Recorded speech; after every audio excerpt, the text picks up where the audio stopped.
राजस्थान के एक छोटे से गांव में एक पुरानी जर्जर हवेली थी। काला कोठा। लोगों का कहना था कि वहां रात में किसी और ही दुनिया की परछाइयां घूमती हैं।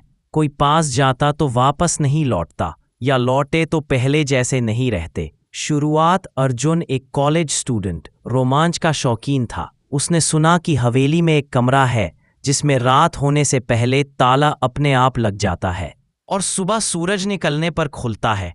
किसी को नहीं पता अंदर क्या होता है। उसने तय किया कि वो इस रहस्य को सुलझाएगा। हवेली के अंदर रात 10 बजे वह टॉर्च लेकर हवेली में घुसा। अंदर घुप अंधेरा था।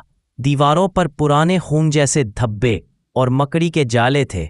हवा में सरांद की बदबू घुली थी।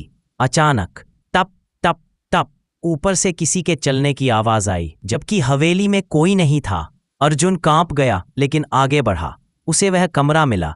दरवाजे पर लोहे की जंजीरें और जली हुई मोमबत्तियां। जैसे ही वह कमरे के पास पहुंचा, दरवाजा अपने आप चर्रा करके खुल गया। कमरा अर्जुन अंदर गया। कमरे में केवल एक टूटी हुई मेज और एक पुरानी डायरी पड़ी थी।